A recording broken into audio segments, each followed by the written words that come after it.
Welcome to what is a strange event, the first live sitcom taping in Marvel Studios history. I didn't know that I was going to be able to do anything like this, so it just feels like an incredible gift. Moving through into the 60s and the 70s now, and as we do into the 80s and 90s, is really fun. And then ending up in a big Marvel full widescreen format is the best. We were first really terrified, and now I think we're just so excited.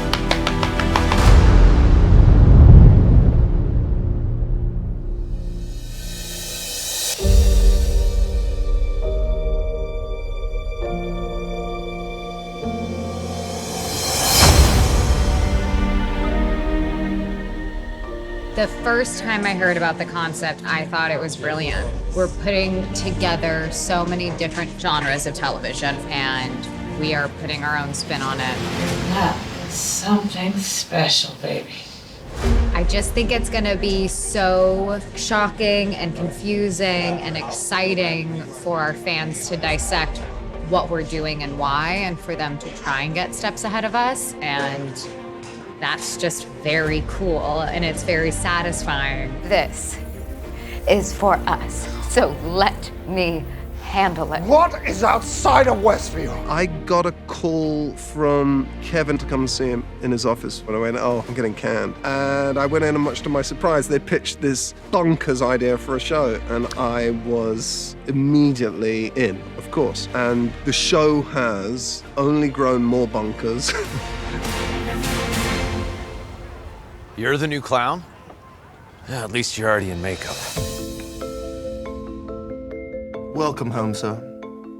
It's so nice to see you finally coming out of your shell. It's been a crazy ride. Good, that was a good one. Jon Favreau rung me up, and we had made a movie together called Wimbledon, and he rung me up and he said, making this movie with Robert Downey, and he's Iron Man, and I need a sort of a really boring, personality-less voice for the computer that runs this world. And I and I immediately thought of you, Paul. Rendering periodic tables, sir. How do you say no when you're asked so nicely? Anyway, and it was a great gig. You know, they'd shot everything, and whatever still needed clarification, you could always just have Jarvis say, the baddies are coming. Sir, it appears that his suit can fly. Duly noted. Take me to maximum altitude. And then, I don't know how the next bit happened. I guess Joss Whedon had seen me in some movie and figured out a way for me to actually work for a living, if you can call it work. So then that happened. That was Age of Ultron.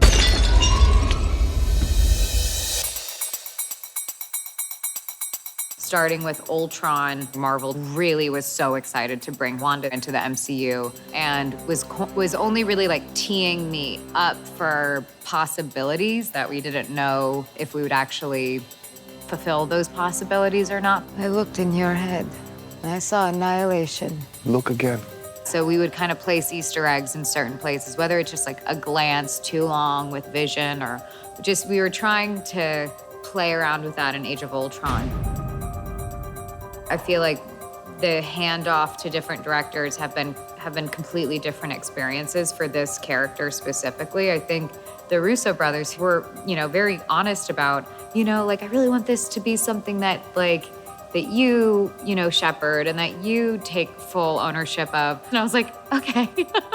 So I kind of, had to choreograph with this choreographer, Jenny White, who we brought on in Age of Ultron. Bringing that energy and throw it back out. We just had to kind of figure out our own place at the same time while Wanda was trying to figure out her own place in the Avengers compound and finding solace and Vision.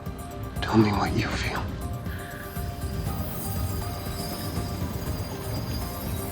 I just feel you. And I think Paul and I, we both really believed, as much as it's fun to be part of the humor and the playfulness of the Avengers, we've always, my character specifically, has also always, in our relationship together, we've kind of just created like just an emotional foundation that doesn't play around with irony really, which is kind of odd in these movies when so much is ironic and funny and fun to watch, but it's also kind of lovely that it's told through their strange love story. We are out of time. It shouldn't be you, but it is.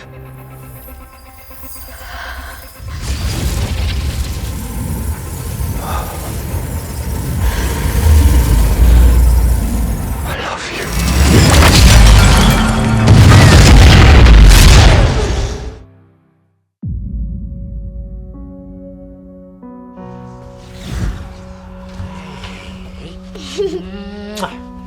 Now we can begin. Wanda, you pick. And then moving on to the show with Mary Libanos, our producer, and Jack Schaefer, our creator, they really honed in on all these things that were in my head and all these like inner monologues and threads and arcs that I kind of just created. And they've just really took it in such a deep way and created such beautiful arcs. Morning, wife. Morning, sons. Morning, unfamiliar wet animal. Who's this? It's such an homage to sort of American sitcoms throughout the 20th century. What kind of housewife would I be if I didn't have a gourmet meal for four just lying about the place? Jack Schaefer has done such a great job. It's such a little beautiful puzzle box. I was lucky enough to be invited to look at the materials and sort of digest it and think about it, and there was so much that was already there. This is Kevin Feige's baby. He loves the show and had some, really distinct ideas and visuals and things that they all wanted to achieve.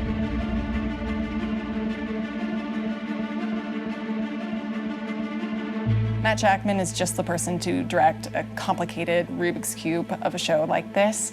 He runs the Geffen Playhouse back in LA. He's worked on Game of Thrones. He's worked on countless sitcoms and, in fact, starred back when he was younger in sitcoms as a child actor. And he is just the Swiss Army knife of a human that we need for a show like this. Howard goes back in, door slams. He goes to the phone. Pause here. All right. And let's continue on with our ladies over here. It blew my mind when they pitched me the concept for the show.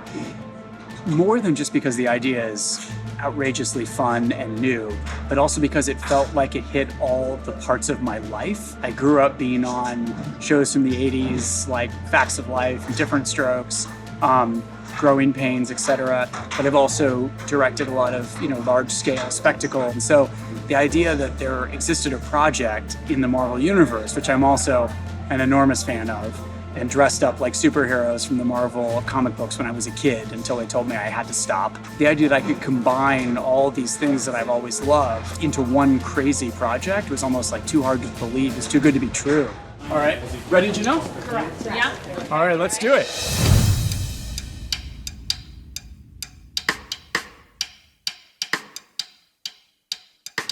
And action. We're starting in the 1950s, so it was always our dream that if we did a true multi-camera show, that we would have a live audience. And we knew it was a risk, and we knew it would be an expense, almost an indulgence, but for the actors, for the energy, and for the crew, it will be really exciting. I've been playing to the audience, so you tell me when the camera is, and I'll start playing to the camera.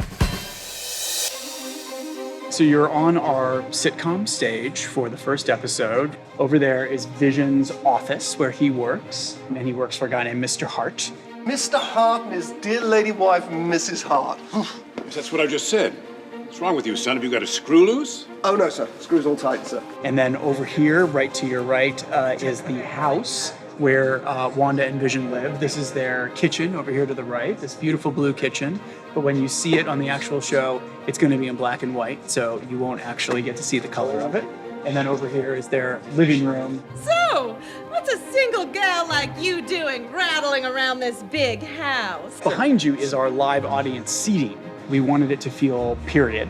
So that's why we have the old wooden chairs, and we've matched the railings and how it all looks, because so much of it is about the audience's experience. Kevin Feige and I had a lovely lunch with Dick Van Dyke shortly before we started pre-production on the show, so we could really get in touch with how they did it, and to be as authentic as we could, not just in how it would look and feel, but in how it was put together, the style, the way they rehearsed, the way they approached blocking and shooting. Wanda would technically go to a quick change. She's not going to do it now. We'll get the living room dressed. It's happening. And then we would light the candles right at the very end, and we would go. The Dick Van Dyke Show really was theater. They put it up, they shot it once in front of the audience like a play all the way through. And you can feel it when you watch that show. The audience is in it like they are in it when they're in the theater. The adrenaline, the audience and the actors feed off of each other, and that creates something that you can't imitate that. So that's why we're going to these great lengths. And our actors have been wonderful. I'm a little anxious about the whole live. I haven't been in front of a live audience since 1884. Oh, is that right? Yeah, so I'm a little anxious about the whole thing. Yeah, I would be too. Still, I just... Hundreds of 100+ years ago. 100+ years ago. That's a long time. Welcome to WandaVision. Thank you so much, guys. We're so excited to have you guys. We've been working really hard the last 2 weeks on making this happen for you all. If you guys can give us all the laughter and all the natural reactions that you have to what we're doing, we would be most grateful. And then you will probably hear yourself, especially if you're one of those loud laughers, when you actually watch the show later on. Now I would love to introduce you to the characters you're going to meet today. David Lengel, Asif Ali, Deborah Jo Rupp, Fred Melamed, Catherine Hahn, the Vision himself, Paul Bettany, and as Wanda Maximoff, Elizabeth Olsen. I mean, I've done theater before, but shooting a TV show in front of a live audience was like a strange meta experience for me because I grew up on the Full House set watching these live tapings on Fridays, never thinking that that would ever be a form of reality for me. Guess who? Oh, is that my host behind me? It certainly is. Oh, lovely to make your acquaintance. It's lovely. Doing sitcom gave me so much joy every day. I think it gave all of us like so much actual joy. It's really different. I mean, it's High very octane. authentic, you know, late 50s sitcom, and it feels very different. You have to swing for the fences and hope that you... Yeah, we're playing for an audience, and I feel like in the Marvel films, it's a cinematic universe, and this, we're playing for laughs. I've never been allowed to be funny. This is my first time getting to be funny as Wanda. What a gas. I'm very funny. She is enormously funny. Very funny. I think I have another idea. And then I change. Every member of the crew was dressed in costumes. Everybody really got into the spirit of it, and then the audience came in, and we just went for it. It was nerve-wracking, but I think it was so rewarding and so funny. Us running backstage, bumping into Catherine Hahn and making a drop of props or whatever, you know what I mean? It was as everybody's getting ready behind doors to come out. It was so much fun. Oh, my! That was just a dream. The costumes are so fabulous. Maya, the designer, is such a genius.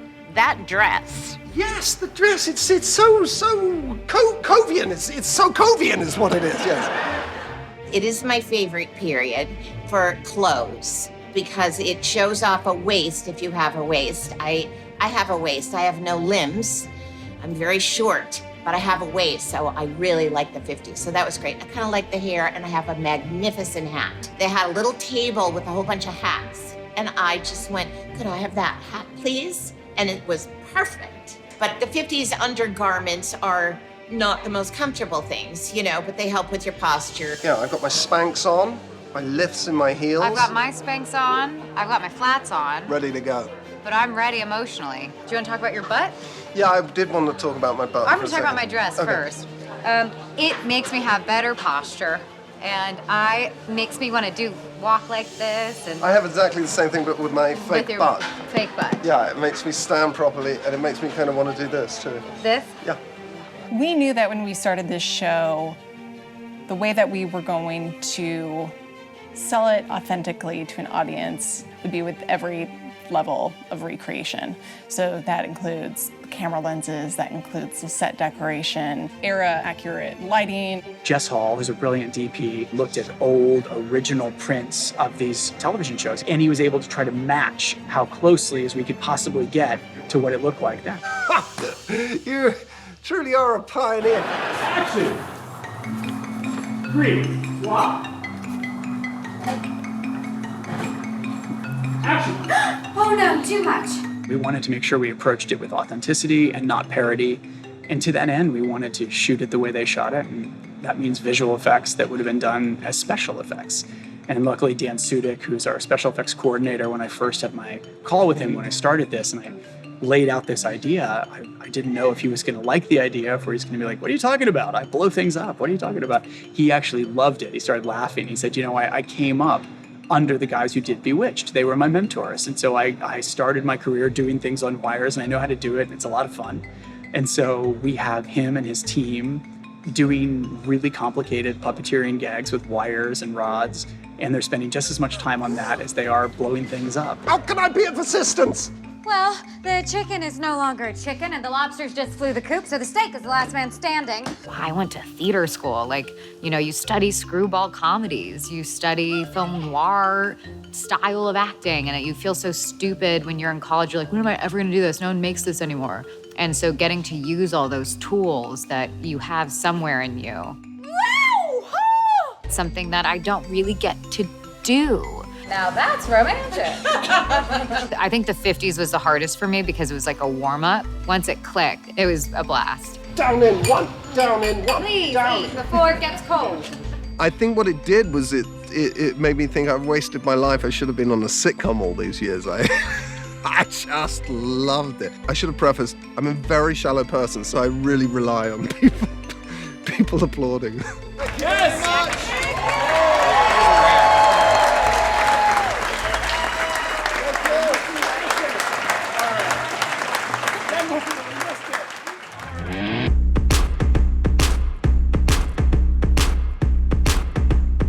Part of the challenge in producing a show like this is that we really are making one giant movie in the way that we shoot. Each day, each week, we're shooting pivotal moments of the series. We have to make sure that the larger story as a whole is seamless.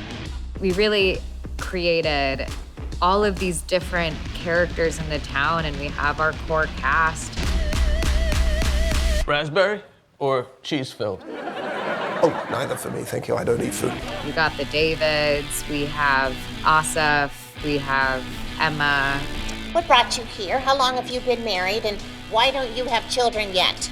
So grateful we have Deborah Jo, who is sitcom gold and gets to be a part in our wacky show. My great nephew basically said if I did not take the job, he would never visit me again. So well, here I am. She loved getting to film some of the more Marvel-y stuff that we did in the finale. She just thought it was fabulous.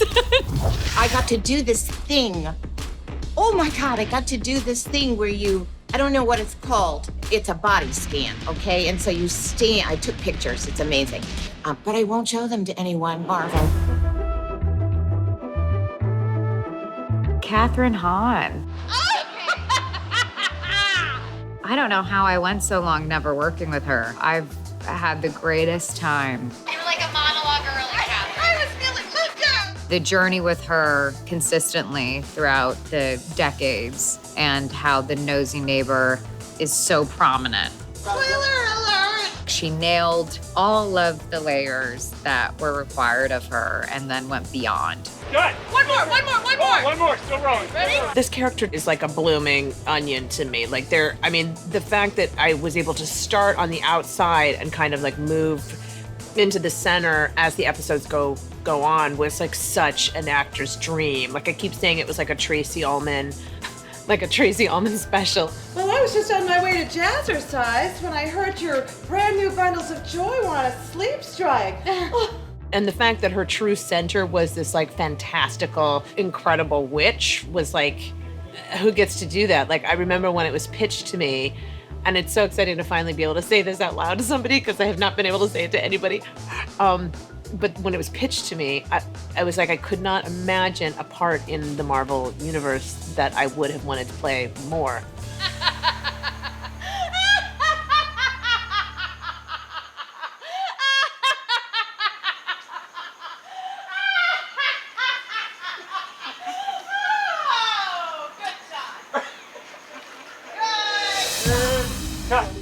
Did you hear that? No. It was like a chattering sound, like, Oh, like a... yeah. That's my new ice maker built right into the fridge. Oh, you're fancy. I have wanted to be in the MCU since the MCU debuted. I didn't even know what I was auditioning for. We all know Marvel is very top secret, and I was just sent some sides. I think it was the 70s episode. So I was very confused. It didn't say it was 70s, but it's high farce. And I was like, what do I do with this? I'm not sure, because it's not Marvel as my mind can process. And so they sent notes like, just overact. It's okay. Just go for it. We don't care that you don't feel that it's grounded. That's not quite what we're looking for. So I was like, okay. And I did some very great overacting. Oh, sugar. He hired me. Wanda, I landed a promotion. And now that I've gone all corporate, I need some office supplies. I just didn't know. And I was like, okay. And I let it go for like 2 weeks, because you can't hold these things too close to your heart because you will get heartbroken so many times. But this time, it was no heartbreak. They called and they were like, hey, you got the part. And I'm like, what part? What's the part? What is it? But it's Marvel, okay. Before they even told me what it was, I said to my agent, I was like, oh my gosh, what if it's Monica Rambeau? What if it's Monica Rambeau? And then it was Monica Rambeau, and I lost it, and I practically tried to jump off a set of stairs because I thought I could fly. I was so excited. So when we leave Captain Marvel, Monica is a young girl. She's got her whole life ahead of her. You have to go. Monica. You have a chance to find the coolest mission in the history of missions. And you're gonna give it up to sit on the couch and watch Fresh Prince with me? I just think you should consider what kind of example you're setting for your daughter. And when we pick up with her in WandaVision, we find out she now works for S.W.O.R.D as an astronaut. And I feel like we've gotten to a really great origin story for Monica. Having the opportunity to play Monica Rambeau is truly an honor. And to have a Black female superhero be on a screen is monumental. Why didn't anyone tell me the plan? It's been so amazing to bring Darcy back, especially in kind of an unexpected way. You know, the last time we saw Darcy, she was still Jane Foster's intern and kind of her friend, and we weren't really sure what was going on with her, but apparently she's just been going to college this whole time, and now she's an astrophysicist. My equipment registered an extremely high level of CMBR. That's relic radiation dating back to Big Mac. Yeah. Entwined was a broadcast frequency, so I had your goons pick me up a sweet vintage GP, and when I plugged this bad boy in, the cathode ray tube inside plugged the signal out of the air and decoded it, just like in the olden times. Voila, sound and picture. Randall Park, obviously, is Jimmy Woo, and it's been really fun to kind of have us together in scenes. They kind of have us with Tiana Paris. There's a lot of dark, serious drama, and it's fun to kind of have that little break. You can't go back into the hex. Worst case scenario, Wanda removes my free will and puts me in ultra low-rise jeans. I feel like it is like a family, you know? It's like a big family, and just to be a member of the family it's really cool. I mean, when I did Ant-Man and the Wasp, I was just happy to be there. I thought it was gonna be a one-off. Your school has rules, right? Like, you can't draw on the walls. Well, your daddy went to Germany and drew on the walls with Captain America. And that was a violation of Article 16, Paragraph 3 of the Sokovia Accords. Just to have Jimmy come back is such a thrill for me, because I just love the characters so much. And to have so much of the character we established in Ant-Man and the Wasp, with the magic and the tendency to want to connect with people and tell stories about his life, even when it's not necessarily asked for. Like all those little things, little seeds that we planted in Ant-Man and the Wasp, they all kind of get to blossom in WandaVision. This isn't a missing persons case, Captain Rambeau. It's a missing town. Population 3,892. Why haven't you gone inside to investigate? Because it doesn't want me to. Tonally, WandaVision runs the gamut. I can't even keep up myself sometimes. I'm like, wait, which world are we in now? For the first episode, it's the 50s, and it's silly humor, but it was a really great physical comedy. And that bleeds into the 60s, the second episode, which is Bewitched.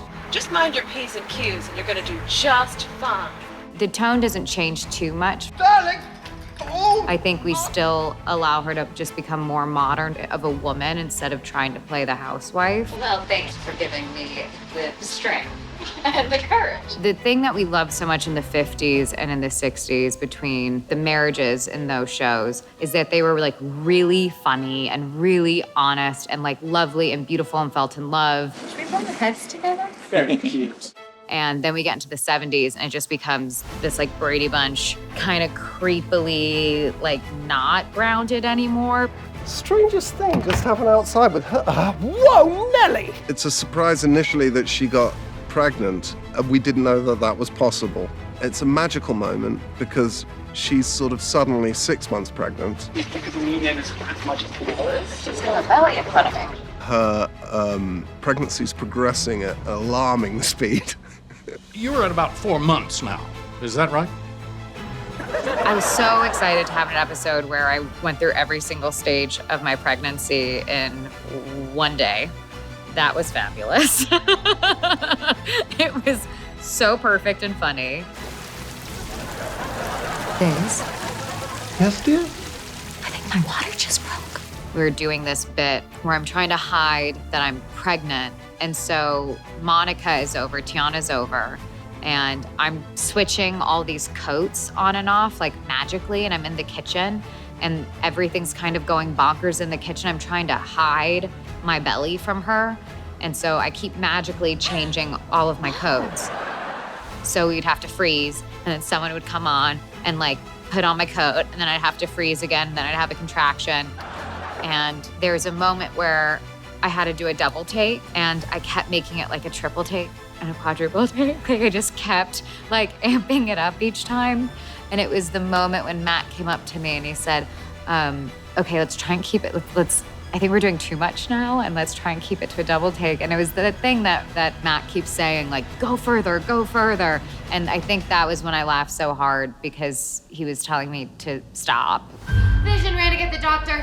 He'll be back soon. Baby's born, and I miss it. But I'm there for the second baby, and they're, oh my God, they're twins. So yeah, we have twins, and they're confusing too, because they are born babies, but very quickly they're toddlers. Where are the twins? Me, Daddy.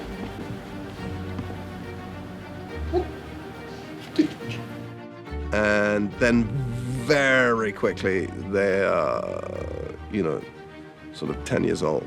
We don't think you'll be old enough to properly care for an animal until you're at least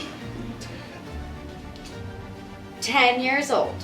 Look at each other. Well, now Wait. hang on No, there no, a no, minute, you young whippersnappers. Let's just hope this dog stays the same size. This is the 80s, yeah. So we designed one basic layout, and then we've just changed it through the decades. So this is still the Dick Van Dyke set, or the inspired by Dick Van Dyke kitchen, but now this is the 80s inspired by Full House and Family Ties and all the Growing Pains, all the shows that we love from the 80s. Now I know parents aren't supposed to take shortcuts, but I think this situation calls for one, don't you? It's funny now when we look back at it. It's a beloved generation, but it's also a self-parodying era as well, because you look at the hair and the clothes, and we all wonder, we really thought that was cool? How did we ever go outside looking that way? It's almost like we're on a date. Almost. With two really cranky chaperones.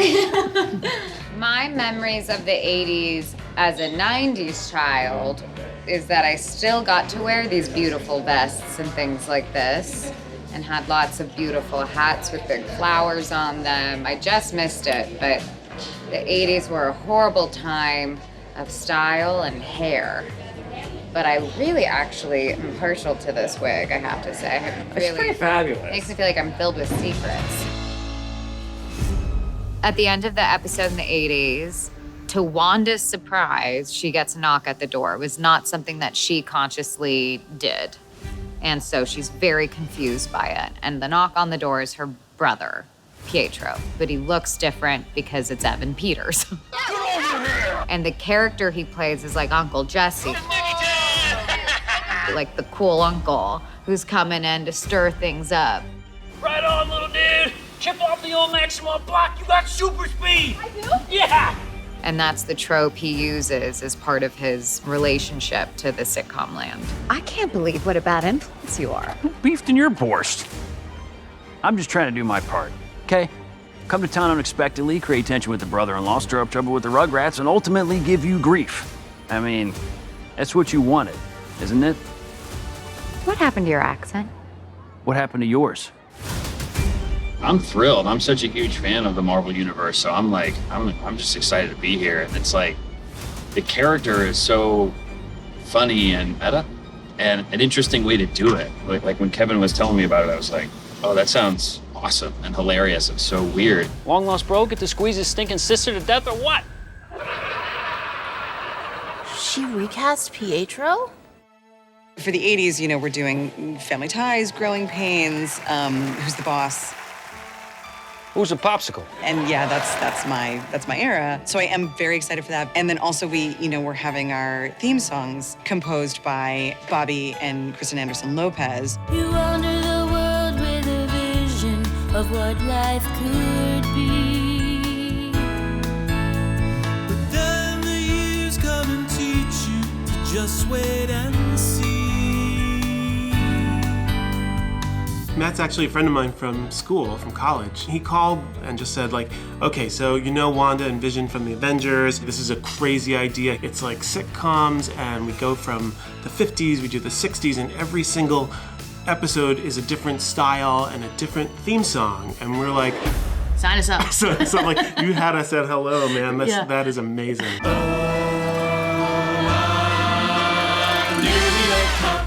Just moved to town, a regular husband and wife who left the big city to find a quiet life. WandaVision. We decided, since everything was going to be so disparate, there was going to be a 50s song and a 60s song, and they would all have the word WandaVision in them. WandaVision.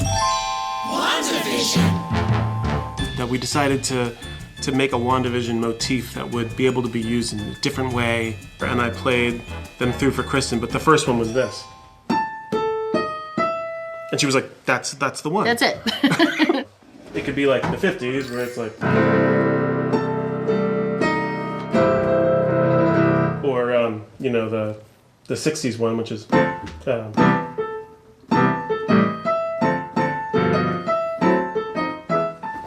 and the 80s one, which is... The fun became finding a way to hide that musical signature somewhere in each song.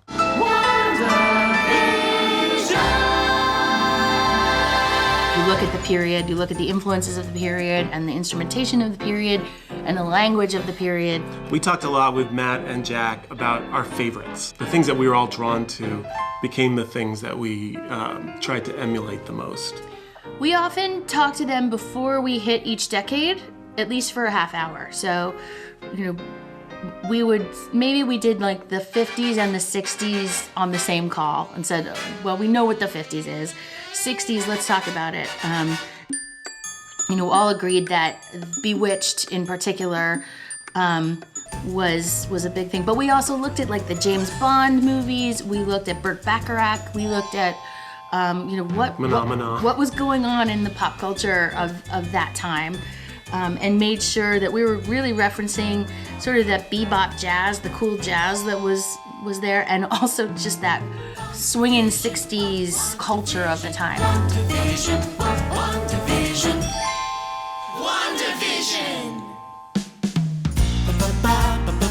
WandaVision. The 70s has a touch of tambourine. Oh, for sure. Because we were referencing, all the Brady Bunch and the Partridge Family, and any family jam band that dresses up in fringe outfits and travels in a groovy van to their next gig. But it's groovy and fun. It's me and it's you. Kristen and I have always loved songs that go ba ba ba ba ba ba ba ba ba. WandaVision. WandaVision. 1+1 is family. WandaVision. The 80s, I mean, in particular, the 80s is where we were all from, where we all grew up in. After school, that's what we'd go home and watch Different Strokes and Punky Brewster.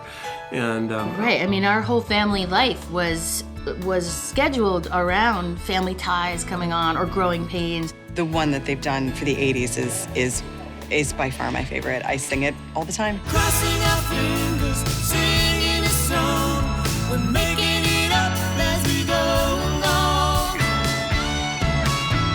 Oh, and then for the aughts, WandaVision! we got to have this wonderful collaboration with the original Riot Girl. Kathleen Hanna, the lead singer of Bikini Kill. And just gives it this wonderful authenticity, like punk authenticity. Easy come and easy go. But if it's all illusion, sit back and enjoy the show.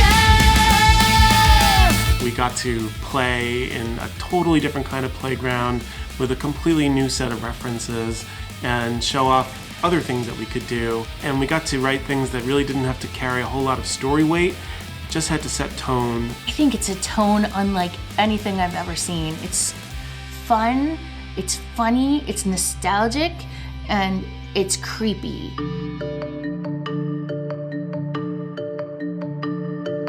To jump off the genre blending, even in the 50s and 60s episodes, we have moments of Twilight Zone. And instead of it being moments of today's horror, we take camera tricks from Twilight Zone to make you feel off kilter. So in order to get to that cinematic feeling or sense of something being off in each, because something has to go wrong in order to advance to the next decade, or else why are you changing the scenario or the given circumstances? And so we use Twilight Zone tropes for that. And then for something like once we get into the Halloween episode, we're in this like idyllic town, it's Halloween, it's like the perfect type of Halloween, truly like the most charming costumes I've seen on extras ever. It was very, very cute. And kids are, wreaking havoc, and it's just perfect. Somebody better be bleeding, broken, or on fire. It was so fun to get to be in these old costumes of the characters. Why do you look different? In Age of Ultron, everyone referenced certain comic books for me to focus on and told me, don't pay attention to what she's wearing. You are not gonna be in a leotard and tights and a crown on your head, I swear. And I was like, oh, thank God. And now, the way we incorporated the retro costume of the Scarlet Witch on Halloween, it gave me so much joy. Like, if you were to ask me 7 years ago to wear that, even if it were ironically, I would be like, oh, really? But now that I have like so much love for the fandom and so much love for the comics, it's so fun to be in that costume. I love you. I'm sorry. And seeing Paul dressed like he's like a wrestler, it's so funny. Thank you for humoring me and wearing this ridiculous getup, honey. Well, there were no other clothes in my closet, so. I get to disguise myself as the Vision, but from the Vision from the comic books. And it was my favorite costume because it was so humiliating and funny. And I had a pair of shorts pulled very high up around my waist and yellow Converse to be my super shoes. When Vision goes out further to where we call Ellis Avenue, I always tell the kids, don't go past Ellis Avenue. That's the end of the hex. And so the closer you get to the end of the hex, the less control Wanda has of the actual town. And people are just doing things like by rote.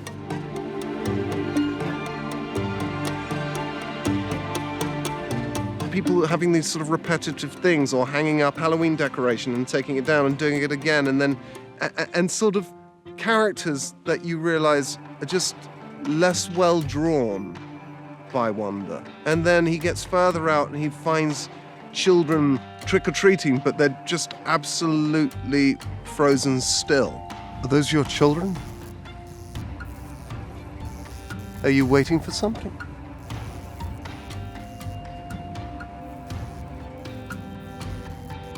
And that leads to the denouement of the whole show. It's so much fun to have gone through all of these multi-camera sitcom stuff. You're shooting in a very familiar way, right? Very static cameras. And then suddenly when you cut to an angle that shouldn't be there, or a camera move that would never, you really feel it when you're watching it. So it's a great storytelling tool. And then, of course, in the end, everything kind of breaks down and becomes, we're in the real world in a MCU, an MCU version of the real world. Am I dead? No. Why would you think that? Because you are.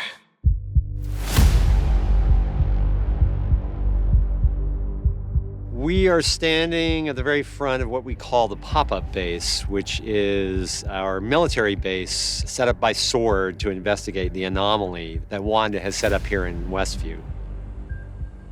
So that's what this building is about, a temporary structure from which to observe and deal with this problem.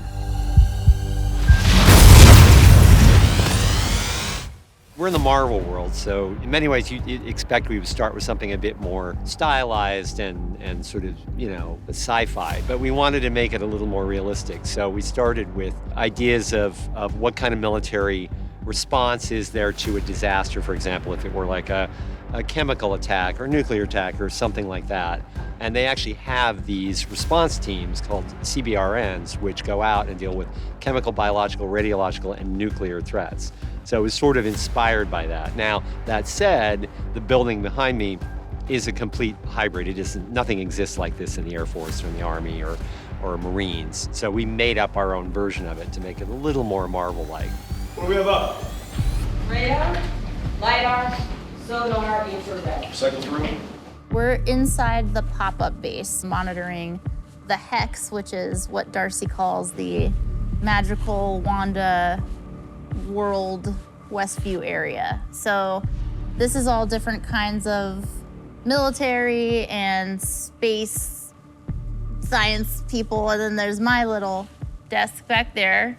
They gave her like her own little corner, where she's basically cracked the magic.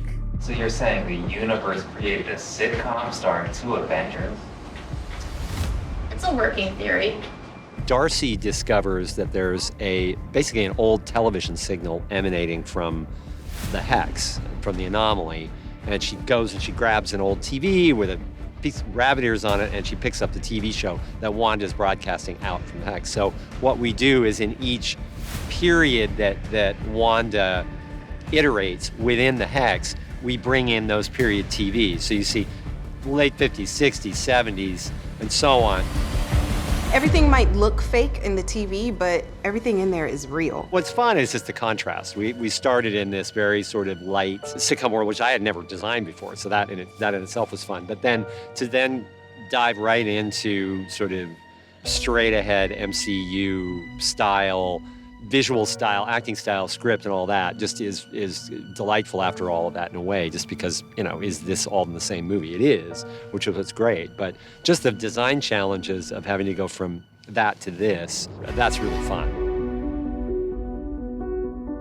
We're at the town square, which is in Hollywood. So basically we see that in 6 periods, pretty extensively. So much of it is a design challenge to get all that right, to sort of express the period. It's sort of unprecedented. Part of the challenge is that we don't have a shooting schedule that allows us to shoot for 2 days, go away for 2 days, turn it around, repaint, do all the things we need to do, and then come back. We're literally doing overnight changeovers, which means that you have to basically define all of the design changes, all the pieces you're going to bring in.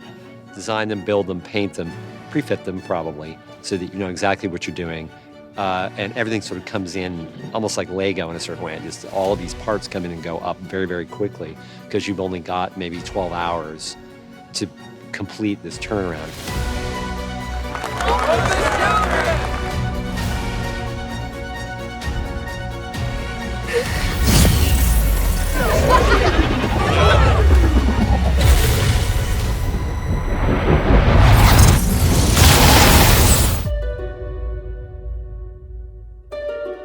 the experience of doing the finale when Wanda, she has to run through town square and she's looking for Agnes or Agatha. And all of the people in the town start to wake up and surround her and crowd her, almost like begging her to let them go. I can't take this anymore.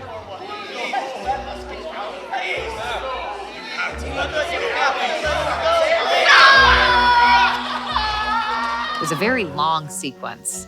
It had quite a climax. I mean, who is the boss here, Wanda? Heroes don't torture people.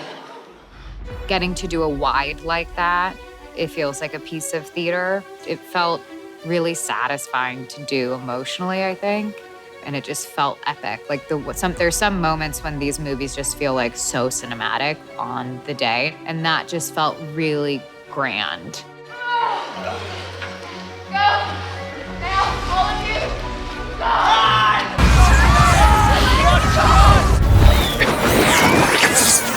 What's so special about this script is that you don't actually know what is coming from where and who is actually the bad person and when someone has ulterior motives and what's actually happening. So sometimes you feel like, well, Wanda's the bad, she's the villain. She has turned all of these people's lives upside down. She's the villain. Then you find out that, well, Agnes is pretty terrible. She's got her own thing that she's been brewing the entire time and kind of counteracting, counter-magicking Wanda. And then you have Hayward. He's pretty not a very good person. And he's got his own agenda that's throwing, like everyone has their own agenda. And what's great is that at some point you see it all clash and blow up into an epic superhero fight, might I say. Last one to town square is a walking pair of Monty. Usually I'm like one of the only flyers. Like I'm the only one on wires often. That is like something I do a lot in these films. I mean, it looks like a blast. And so I feel like it's the first time Marvel has had to accommodate for so many flying sequences. And it was a real challenge. I mean, Catherine's in a ridiculous costume that is very uncomfortable to harness and fly in. But we all just like, we're always harnessed. Like for the last 6 weeks, we've been harnessed quite a bit. And it was so fun. I love flying. I love doing all the flying work. Like I really, truly enjoy it so much. But I think it's the first time I think Marvel's really had to create a full fight sequence in the air.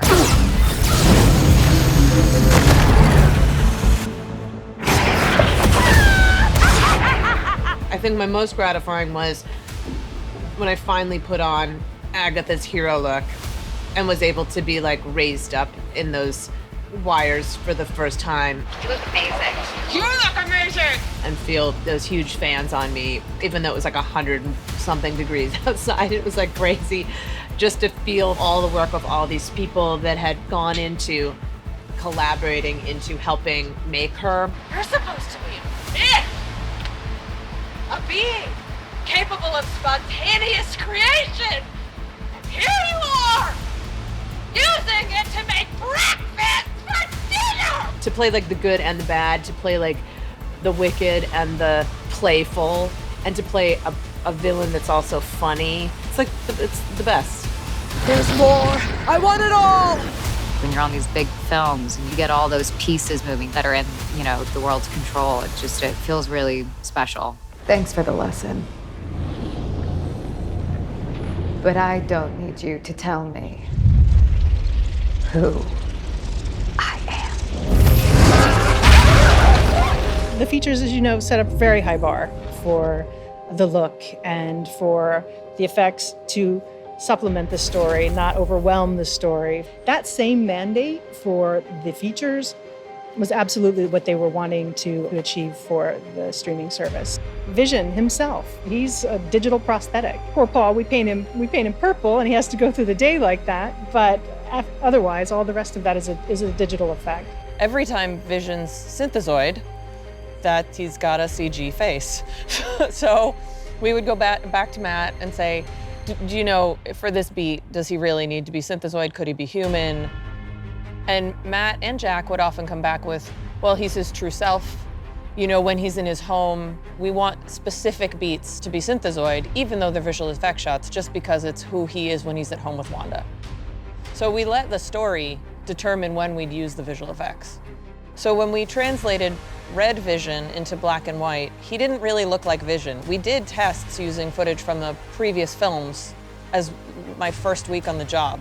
We knocked on a colorist door and said, can we come and see what he looks like? And we quickly realized he would have to be blue. During the 50s and 60s, actresses would actually use blue makeup, blue lipstick, so their lips would appear red. And lo and behold, we did the same with Paul, found the right shade of blue during some camera tests, did a little additional tweaking in the DI, and found a really good target.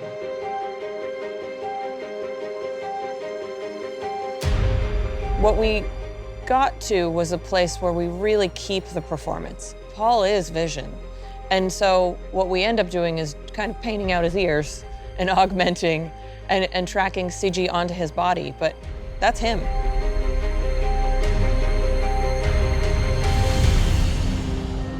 Wanda's world is her safe haven. So when the Hex takes over the military base, it turns into a happy thing, into a kind of absurd thing almost, which is the circus, which is fun. For visual effects, it wasn't necessarily a complicated thing. You shoot the A side and you shoot the B side, and then you augment each. We knew that the Hex had to be a boundary that kept the townspeople in, but that was mysterious to the people on the outside. We decided early that it would be more mysterious if it was an invisible Hex. And so it helped build tension, and we got to make it look quite cool. We looked at all different manners of film boundaries in the past and decided that we wanted our Hex to have the language of television. So we studied how magnets were drawn on old CRT televisions and the magnetization you would get across the screen, the pixelization you would get when you zoomed way into an old TV, the cathodic lines or those skinny lines that you would see in NTSC old, square TVs. And so we went to photography and we found our favorite images for what this boundary could be using the language of television. Westview was meant to be Wanda's idyllic town. So that was a touchstone. Everything about Wanda's home, inside, outside, and the town they live in came from this concept that she recreated the reality she wanted from her childhood, from those television shows. Really, it's executing a vision to the standard that Wanda would have wanted.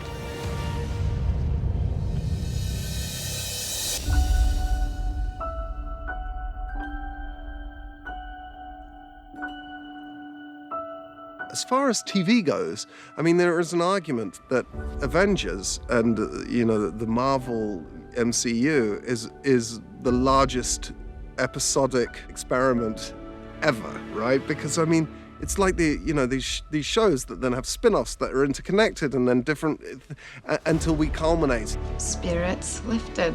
It has always been episodic storytelling, so that didn't feel that different for me.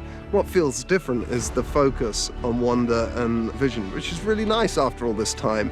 I think the beauty of what Jack Schaefer and Mary Lavanos, Matt and Feige put together was a story that can only be told in the medium of television. And the way we're telling it is a complete conversation of American sitcom hitting against the Marvel Cinematic Universe. For Marvel to take the opportunity to do a television show and for the first show to come out to be like an actual love song to American sitcoms is so perfect. And it's so perfect for Wanda's character. Dick Van Dyke again?